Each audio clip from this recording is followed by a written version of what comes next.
Disclaimer: ang kwentong ito ay katang-isip lamang. Ang mga pangalan, tauhan at pangyayari ay hindi tumutukoy sa totoong tao o sitwasyon. Ginawa ito para sa libangan at pagbibigay aral, hindi upang manira o mangmaliit ng sinuman. Sa isang maliit na bayan, kung saan kilala ang lahat sa isa't isa, may isang binatang araw-araw nakikita sa talyer. Madumi ang kamay, may grasa ang damit, at laging pawisan. Ang akala ng marami, isa lang siyang karaniwang helper. Ang pangalan niya ay Ricky. Araw-araw, 6:00 pa lang ng umaga, gising na si Ricky. Wala siyang reklamo, sanay na siya sa ingay ng bakal, amoy ng langis at init ng makina. Para sa kanya, marangal ang pagtatrabaho. Kuya, ako na pong bahala dito sa transmission. Linisin ko muna bago ikabit ulit. Tahimik si Ricky. Hindi pala salita, pero masipag. Kahit pagal na, hindi tumatanggi. At doon niya nakilala si Leonie. Si Leonie ay anak ng isang kilalang negosyante sa bayan. Maayos magsalita, simple manamit at may mabuting puso. Madalas siyang dumaan sa talyer para sunduin ang sasakyan ng kanilang pamilya. Kuya Ricky, salamat po pala nung huling check-up ng kotse. Maayos na po ulit. Mahinahong sabi ni Leonie. Walang anuman, Leonie. Ingat ka sa pagmamaneho. Hindi alam ni Ricky, may lihim na paghanga rin si Leonie sa kanya. Hindi dahil sa itsura o yaman, kundi sa ugali. Tahimik ito, magalang at may respeto. Pero may isang tao na hindi boto kay Ricky. Ang ama ni Leonie. Isang araw, sinundo ni Leonie ang sasakyan kasama ang kanyang ama. Pagbaba pa lang ng matanda, sumimangot na ito nang makita si Ricky na may hawak na basahan. Ikaw bang nag-ayos nito? Mayabang na sabi ng ama ni Leonie. Opo sir, na-check na po lahat. Maayos na po. Nakangating sabi ni Ricky. Tiningnan siya ng ama mula ulo hanggang paa. Parang may hinahanap pero ang nakita lang, isang helper. Helper ka lang pala. Siguraduhin mong hindi nasira lalo. Mahal lang sasakyang to. Opo sir. Tahimik lang si Ricky. Pero napansin iyon ni Leonie. Papa, maayos po siyang gumawa. Siya po lagi ang nag-aayos ng kotse natin. Kahit na. Trabaho niya yon. Yan lang naman ang kaya nila. Tumahimik si Leonie. Nasaktan siya. Hindi para sa sarili niya, kundi para kay Ricky. Makalipas ang ilang araw, kumalat ang balita sa bayan. May paparating daw na malaking investor. Isang logistics company na bibili ng lupa at magtatayo ng bodega. Lahat ng negosyante excited. Isa sa pinaka-excited ang ama ni Leonie. Kapag nakapasok ang logistics na yan dito, lalaki ang negosyo natin. Kailangan kong makilala ang may-ari. Sino po bang may-ari, Papa? Hindi ko alam. Bata pa raw, tahimik, at bihirang magpakita. Pero siguradong mayaman. Samantala, sa talyer, tuloy lang ang trabaho ni Ricky. Oy Ricky, narinig mo ba? May bagong logistic company dito sa bayan. Solid daw. Sabi ni Liam. Oo, narinig ko. Kung mayaman yan, siguradong sosyal. Hindi tulad natin. Puro grasa ang buhay. Ngumiti lang si Ricky. Hindi siya sumagot. Pero ang hindi alam ng lahat, si Ricky ay hindi basta helper lamang. Tuwing gabi, pagkatapos ng trabaho, umaalis si Ricky sakay ng lumang motorsiklo. Pero hindi siya umuwi agad. May pinupuntahan siya, isang opisina sa labas ng bayan. Isang tahimik na gusali, walang karatula, walang yabang. Pero sa loob nito, dito pinamamahalaan ang pinakamalaking logistic company sa kanilang lugar. Kamusta ang delivery reports?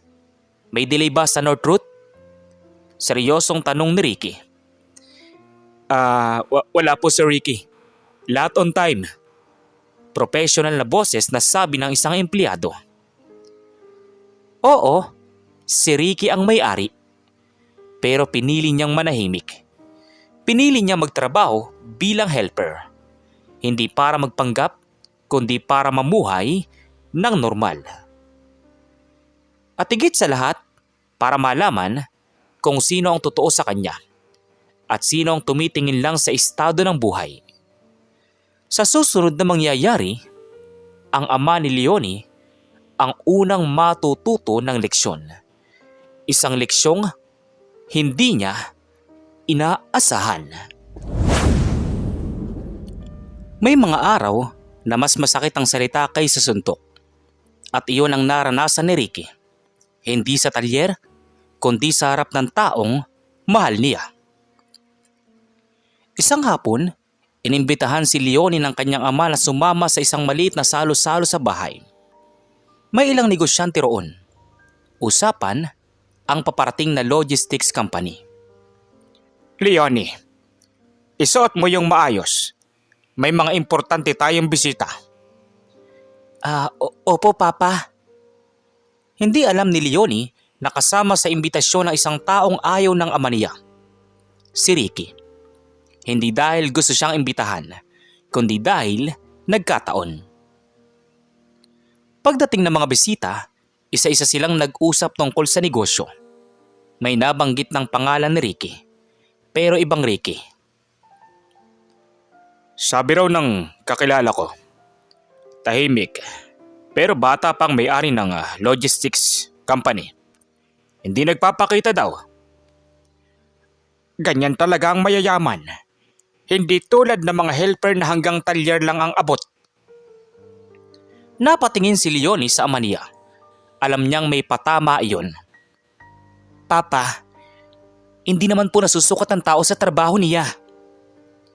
Anak, realista lang ako. Kung helper ka lang. Sa mismong sandaling iyon, dumating si Ricky. Simple ang damit. Maayos, pero halatang galing sa trabaho. May dala siyang maliit na kahon. Piyesa ng sasakyan. Magandang hapon po. Hinahanap ko po si Leonie. Tumahimik ang paligid. Napatingin ang ama ni Leonie kay Ricky. May halong irita. Ano to? Bakit nandito yung helper? Papa, inimbitan ko po siya. Kaibigan ko. Sa susunod, alamin mo kung sino ang bagay sa ganitong lugar ha? Parang tinusok ang dibdib ni Ricky. Pero nanatili siyang kalmado. Kung hindi po karapat-dapat dito, aalis na lang po ako. Hindi Ricky, okay ka dito. Ngunit tumayo ang ama ni Leonie at doon nagsimula ang masakit na bahagi. Makinig ka nga iha. Wala akong personal na galit sa'yo.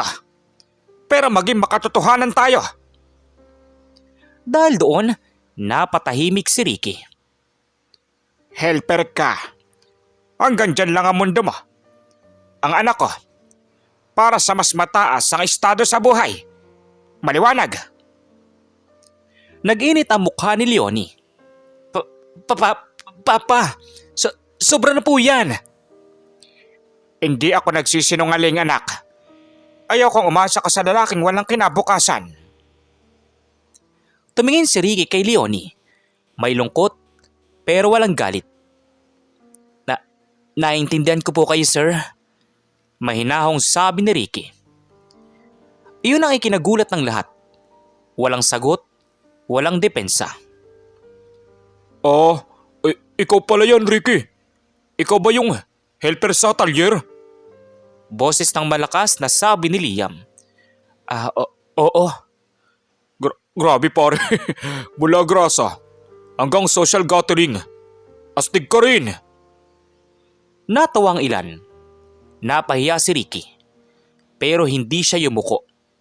Sa halip, tumayo siya ng tuwid. Sir, hindi ko po balak makipagtalo. Nandito lang po ako dahil inimbitan ako ni Leonie. At sinasabi ko sa'yo, hindi ka bagay dito. Sandaling katahimikan. Pagkatapos, ngumiti si Ricky. Opo, aalis na po ako. Ricky? Pasensya na ha? Umiiyak na sabi ni Leonie. Hindi mo kasalanan, Leonie. Okay lang ako. Paglabas ni Ricky ng bahay, tumigil siya sandali. Huminga ng malalim. Hindi galit ang nararamdaman niya, kundi awa. Awa sa mga taong hindi alam ang buong kwento. Sa kabilang banda, patuloy ang usapan sa loob ng bahay. Sayang, mukhang mabait yung bata. Mabait nga, pero hindi sapat ang bait sa mundo ng negosyo. Hindi niya alam na ang binastos niya ay ang mismong taong hinahanap nila. Kinabukasan, may dumating na imbitasyon. Isang formal meeting. Kasama ang may-ari ng logistic company. At sa araw na iyon, malalaman ng lahat kung sino talaga si Ricky. May mga araw na binabago ng isang pagkikita ang lahat. At ang araw na iyon, hindi kailanman makakalimutan ng ama ni Leonie. Maagang gumising ang buong bayan. Usap-usapan ng meeting ng malaking logistic company. Halos lahat ng negosyante ay inimbitahan. Isa na roon ang ama ni Leonie. Leonie, huwag kang mahuli. Importante ito. Ngayon natin makikilala ang may-ari. Opo, Papa. Tahimik si Leonie. Hindi pa rin niya makalimutan ang nangyari kagabi. Kung paano ipinahiya si Ricky sa harap ng maraming tao. Samantala, sa talyer, tulad ng dati, nandoon si Ricky. May hawak na wrench, may grasa sa kamay, parang walang nangyari. Ricky, hindi ka ba attend sa meeting ng logistics? Tanong ni Liam. Darating ako. Bakit ka pupunta ron? Baka nga hindi ka papasukin. Okay lang. May importante lang akong aasikasuhin. Bandang tanghali, unti-unting napuno ang malaking conference room. May negosyante, mayayaman, naka-Amerikana, may aircon, malayo sa amoy ng talyer. Dumating ang ama ni Leonie. Diretsong umupo sa harap. Mataas ang kumpiyansa. Sa wakas, makikilala ko na ang taong makakatulong sa negosyo ko. Kasunod niya si Leonie. Tahimik, halatang may iniisip. Ilang minuto pang lumipas, may pumasok na grupo ng tao. Mga nakaitim na polo. May logo ng logistics. Tumayo ang lahat. Magandang araw po sa lahat. Maraming salamat sa pagdalo. Sabi ng professional host. Huminto ang host. Tumingin sa pintuan. Ipakikilala ko na po ang may-ari at CEO ng ating logistic company. Dahan-dahan, bumukas ang pinto. Isang lalaki ang pumasok. Simple lang ang suot, puting polo, malinis, pero pamilyar ang mukha. Ricky? Gulat na sabi ni Leonie. Nanlaki ang mata ng ama ni Leonie. Parang napatigil ang mundo niya. Hindi. Imposible! Hindi makapaniwalang sabi ng ama ni Leonie. Mga ginagalang naming bisita, ito po si Ricky, may-ari at CEO ng RGC Logistics, sabi ng host. Tumahimik ang buong bulwagan, parang walang makahinga. Si Ricky ang helper. Si Ricky ang binastos. Si Ricky ang taong minamaliit. Magandang araw po sa inyong lahat. Salamat po sa pagpunta. Professional na sabi ni Ricky. Tumayo ang ama ni Leonie, nanginginig. Ikaw? Ikaw ang may-ari? Tanong ng ama ni Leonie. Opo sir. Ako po yung may-ari. Parang gumuho ang mundo ng matanda. Naalala niya ang mga sinabi niya. Ang mga pangmamaliit. Ang salitang, helper ka lang. Ricky? Hindi ko alam.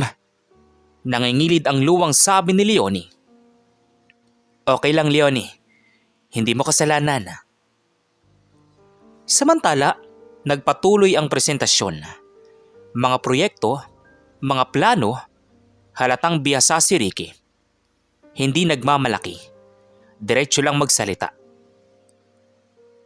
Kaya pala tahimik. Grabe pala to. Sabi ng negosyante. Matapos ang meeting, lumapit ang ama ni Leonie kay Ricky. Wala na ang yabang. Napalitan ng hiya. Ricky. Pasensya ka na sa mga nasabi ko sa iyo ron ha. Naintindihan ko po kayo sir. Sarili na po akong husgahan. Lalong yumuko ang matanda. Hindi ko alam na ikaw pala ang... Hindi ko po sinabi. Kasi ayokong kilalanin ako dahil sa pera po. Tahimik si Leonie. Lumuha. Kaya pala, ganun ka. Ani Leonie. Gusto ko lang ng normal na buhay, Leonie. Maya-maya pa, lumapit si Liam. Halatang nagulat. Pare, ikaw pala yun. CEO. Pero bakit helper ka pa rin? Para hindi ko makalimutan kung saan ako nagsimula. Tahimik ang lahat. Walang pumalag. Walang nagtawa. Sa araw na iyon, isang aral ang tumatak sa bawat naroon. Hindi lahat ng nakagrasa ang kamay ay mahirap. At hindi lahat na naka-Amerikana ay tunay na dakila. Pero hindi pa rin dito nagtapos ang kwento. May isang desisyon si Ricky na mas lalong yayanig sa lahat. Kapag nalaman na ng mundo kung sino ka talaga, susubukin ka nito. At kay Ricky, dumating ang pagsubok sa panahong hindi niya inaasahan. Matapos ang malaking revelasyon, nag-iba ang trato ng mga tao kay Ricky. Biglang naging magalang, biglang mababait, biglang gustong maging kaibigan. Ricky, sana makapag-partner tayo. Malaking may tutulong mo sa negosyo ko. Sabi ng isang negosyante. Titingnan po natin. Professional na sagot ni Ricky. Pero sa kabila ng lahat, nanatiling simple si Ricky. Bumalik pa rin siya sa talyer kinabukasan.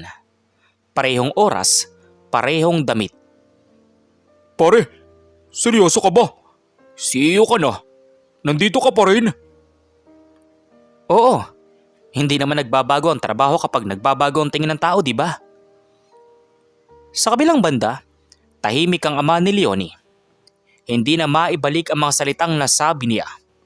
Ngunit may plano siya. Isang plano para sa negosyo. Ricky, pwede ba kitang makausap ng pribado? Opo sir, wala naman pong problema. Nagkita sila sa isang tahimik na cave. Walang ibang tao, walang yabang. Aminado ako. Nagkamali ako sa iyo noon. Okay lang po, napagdaanan na po yun.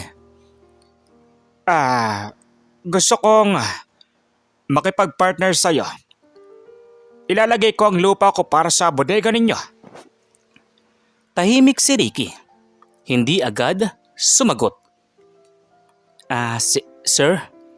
Bakit ngayon? Dahil nakita ko ang totoo. Ngunit alam ni Ricky ang totoo. Kung hindi siya naging mayaman, hindi mangyayari ang usapang ito. Sa gabing iyon, nagkita sina Ricky at Leonie. Ricky, pasensya na sa lahat. Hindi mo kasalanan yun, Leonie. Okay lang yun. Pero, nasaktan ka. Sanay na ako. Pero hindi ibig sabihin, tama. Tahimik silang dalawa. Ramdam ang bigat. Mahal kita, Ricky. Hindi dahil sa kung sino ka ngayon, kundi kung sino ka noon pa. Ngumiti si Ricky pero may lungkot. Leonie, handa ka bang tumayo kahit laban sa sarili mong ama? Oo. Kung mali, sasabihin kong mali. Samantala, sa opisina ng logistics, may problema. May isang malaking kontrata ang muntik nang mawala dahil sa internal issue. Si Ricky, may delay sa South Route. Kung hindi ito maayos, mawala ang client. Dumating si Ricky. Hindi siya nagalit. Umupo siya at nag-isip. Ayusin natin. Hindi dahil sa kita, kundi dahil sa salita natin. Magdamag nilang inayos ang problema. Walang tulugan, walang reklamo. Kinabukasan, naging maayos ang lahat. Natuwa ang client. Lalong lumaki ang tiwala kay Ricky. Pero ang mabigat na desisyon ay hindi tungkol sa negosyo. Isang araw, nagkaroon ng family dinner sa bahay ni Leonie. Inimbitahan si Ricky. Ricky, tungkol sa amin ng anak ko. Seryosong sabi ng ama ni Leonie. Tumigil ang matanda. Huminga ng malalim. Kung totoo ang nararamdaman niyo sa isa't isa, hindi na ako hahadlang. Napatingin si Leonie kay Ricky. May luha, may saya. Papa? Sabi ni Leonie. Salamat po, sir. Sabi naman ni Ricky. Ngunit hindi doon nagtapos ang pagsubok. May isang tanong si Ricky sa sarili niya. Tanggap ba siya ngayon ng ama ni Leonie bilang tao? O dahil lang sa yaman? At ang sagot, malalaman sa susunod na kabanata. Darating ang araw na kailangan mong pumili. Tatanggapin mo ba ang paggalang na dumating dahil sa pera? O igigiit mo ang dignidad na binuo mo noong wala ka pang pinapakita? Tahimik ang umaga sa bahay ni Leonie. Naghahanda sila para sa isang simpleng salo-salo. Hindi ito yung grande. Walang yabang, pamilya lang. Ricky, salamat sa pagpunta. Ako ang dapat magpasalamat, Leonie. Nandoon ang ama ni Leonie. Tahimik, iba na ang postura. Hindi na mataas ang baba. Hindi na matalim ang mata. Ricky, gusto kong magsalita. Nakikinig po ako, sir. Huminga ng malalim ang matanda. Halatang hirap. Nung una kitang nakita sa talyer, hinasgaan kita. Hindi dahil sa ugali mo, kundi dahil sa trabaho mo. Tumahimik ang lahat. Mali ako. At gusto kong humingi ng tawad. Hindi dahil mayaman ka, kundi dahil tao ka. Napapikit si Ricky. Matagal na niyang hinihintay ang mga salitang iyon. Salamat po. Ilang pong gusto kong marinig. Napangiti si Leonie. May luwa sa mata. Mahalaga sa akin na marinig yan, Papa. Matapos ang salo-salo, kinausap ng ama ni Leonie si Ricky sa labas ng bahay. Ricky, tungkol sa partnership. Kung ayaw mo, mauunawaan ko. Hindi pa ako tumatanggi dahil sa sama ng loob. Tumingin siya sa mata ng matanda. Tumatanggi ako kung mali ang dahilan. Tahimik ang ama ni Leonie. Kung ang partnership ay dahil nakita niyo ang kakayahan ko bilang tao at negosyante, pwede po nating pag-usapan. Okay. Naintindihan ko, Ricky. Lumipas ang mga buwan, lumago ang logistic company. Maraming natulungan si Ricky. Mga driver, mekaniko, helper. Isa sa mga unang natulungan ang talyer. Pare, grabe ka. Hindi mo kami iniwan talaga, no? Sabi ni Liam. Hindi. Dito ako nagsimula, no? Sabi ni Ricky. Ginawang partner ni Ricky ang talyer. Nagkaroon ng kontrata. Mas maayos na sahod. Mas magandang buhay ang mga tao roon. Isang gabi, naglakad sina Ricky at Leonie sa tahimik na daan. Kung hindi ka naging CEO, pipiliin pa rin kita. Sabi ni Leonie. At kung hindi mo ako pinagtanggol, baka hindi ko kinaya. Nagkahawak kamay sila. Walang kamera, walang ingay. Dumating ang araw ng simpleng anunsyo. Hindi press con, hindi ingrande. Ang kumpanyang to, hindi lang tungkol sa kita. Sabi ni Ricky sa harap ng mga empleyado. Tumingin siya sa mga mekaniko, driver, helper. Tungkol to sa respeto, sa pantay na tingin, sa hindi paghusga. Palakpakan, hindi malakas pero totoo. Sa uling pagkakataon, bumalik si Ricky sa talyer. Hindi para magtrabaho, kundi para magpasalamat. Kung hindi dahil dito, hindi ko makikilala ang sarili ko. May emosyon sa boses ni Ricky. Lumapit ang ama ni Leonie. Ricky, salamat sa aral. Ngumiti si Ricky, walang galit, walang yabang. Sa mundong mabilis manghusga, may mga taong piniling manatiling totoo. At si Ricky, pinatunayan niyang hindi trabaho ang sukatan ng halaga ng tao, kundi ang puso at paninindigan. Ang kwentong ito ay paalala na hindi nasusukat ang halaga ng tao sa trabaho, hitsura o estado sa buhay. Madaling manghusga, lalo na kapag ang nakikita lang natin ay panlabas. Maraming damit, tahimik na kilos o simpleng hanap buhay. Pero hindi natin alam ang buong kwento ng bawat tao. Si Ricky ay piniling mamuhay ng simple kahit may kakayahan siyang magpakilala at ipakita ang yaman niya. Ipinakita nito na ang tunay na dignidad ay hindi kailangang ipagsigawan. Ang taong may paninindigan ay kayang manatiling mababa ang loob, magalang at tapat sa sarili. Kahit maliitin, bastusin o apakan ng iba. Makikita rin sa kwento na ang pagmamataas ay nagbubulag sa katotohanan. Ang ama ni Leonie ay naging biktima ng sariling panghusga. Dahil sa iniisip niyang mataas at mababa sa antas ng tao, hindi niya nakita ang kabutihan, sipag at prinsipyo ni Ricky. Sa uli, napilitan siyang harapin ang katotohanan at tanggapin ang kanyang pagkakamali.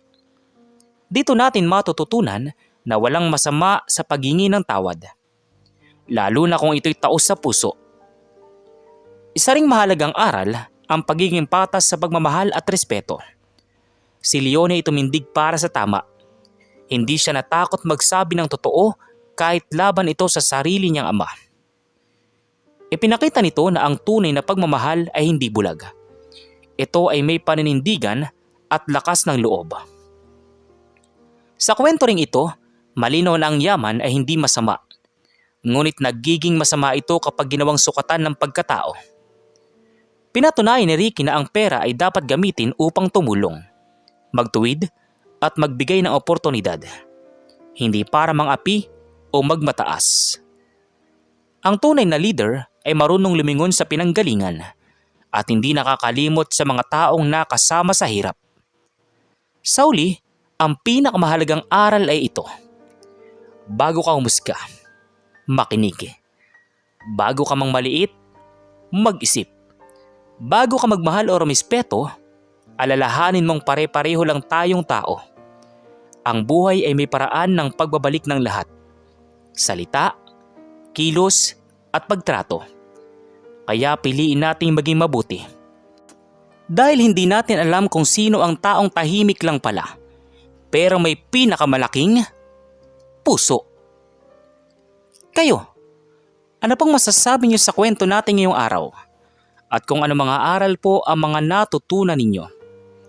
Maaari niyo po bang i-comment doon sa baba doon sa comment section para muli ko pong mabasa? So once again, inuulit ko pong muli. Ako po si Tamoxki TV. Kita-kita po tayong muli sa mga susunod pa nating maraming mga video. Thank you and God bless you all. Peace out.